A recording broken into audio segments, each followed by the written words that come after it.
মহিষাসুর উপেন্দ্রকিশোর রায়চৌধুরী একটা ভারী ভয়ঙ্কর অসুর ছিল। সে মহিষ সাজিয়া বেড়াইত, তাই সকলে তাকে বলিত মহিষাসুর। দেবতারা কিছুতেই মহিষাসুরকে আটিতে পারিতেন না। 100 বৎসর ধরিয়া তাহারা তাহার সঙ্গে যুদ্ধ করিলেন, তাহাতে সে তাহাদিগকে হারাইয়া স্বর্গ হইতে তাড়াইয়া দিয়া নিজে আসিয়া ইন্দ্র হইল। দেবতারা তখন আর কি করেন?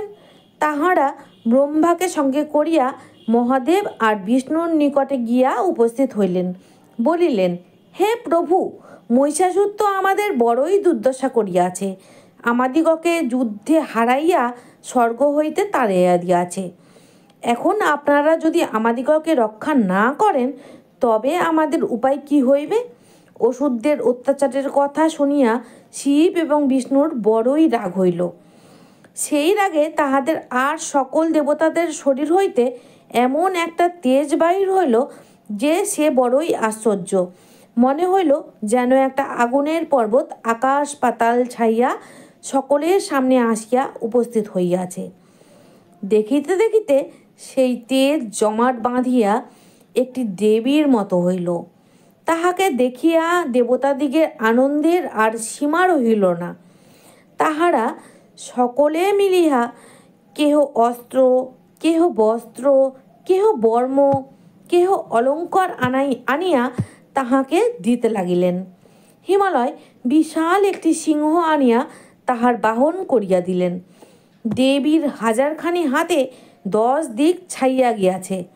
তাহার মুকুট আকাশ ভেদ করিয়া উঠিয়াছে। তাহার ভারে পৃথিবী বসিয়া পড়িয়াছে। ধনুর শব্দে আকাশ পাতাল কাঁপিতেছে। তিনি যখন 1000 হাতে 1000 অস্ত্র লইয়া গর্জন করিলেন, তখন বিশ্বব্রহ্মাণ্ড কাঁপিয়া উঠিল। অসুরেরা সেই গর্জন শুনিয়া ছুটিয়া আসিল। তারপর কি যেমন তেমন যুদ্ধ হইল। মহিষাসুর নিজে যেমন ভয়ঙ্কর, তাহার এক একটি সেনাপতিও তেমনি। তাহাদের একটার নাম চিকুর, আর একটার নাম চামর, আরগুলির নাম উদগ্র, মহাহনু, আসিলোমা, ভাস্কল, পারিবারিত আর বিরালক্ষ। এই সকল সেনাপতি আর কোটি কোটি অসুর লইয়া মহিষাসুর দেবীর সঙ্গে যুদ্ধ করিতে আসিল। সকলে মিলিয়া অস্ত্র যে কত ছুড়িল তাহার সীমা সংখ্যা নাই, কিন্তু সে অস্ত্রে দেবীর কিছুই হইল না। তাহার এক এক নিঃশ্বাসে 1000 1000 ভূত উপস্থিত হইয়া অসুর দলকে ঠ্যাঙ্গাইয়া ঠিক করিতে লাগিল। দেবীর সিংহ আঁচড় কামড় দিয়া তাহাদিগকে কম নাকাল করিল না। আর দেবীর নিজের তো কথাই নাই, তাহার 1000 হাতে 1000 অস্ত্র। সে অস্ত্রে তিনি অসুরদিগকে কাটিয়া ফুঁড়িয়া পিষিয়া পুতিয়া শেষ করিতে লাগিলেন।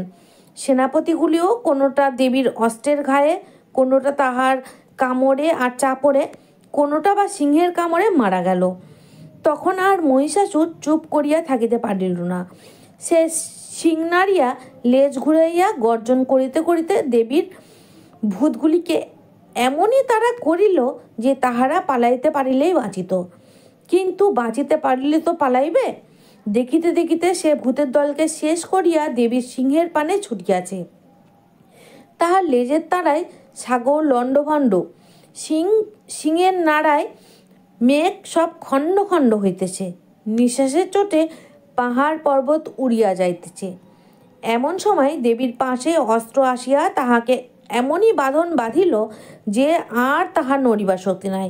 কিন্তু অসুরের মায়া সে কি সহজ কথা? চোখের পলকে মহিষটাকে সিংহ হইয়া বাঁধন ছাড়াইয়া আসিল। দেবী তখনই সেই সিংহকে কাটিলেন।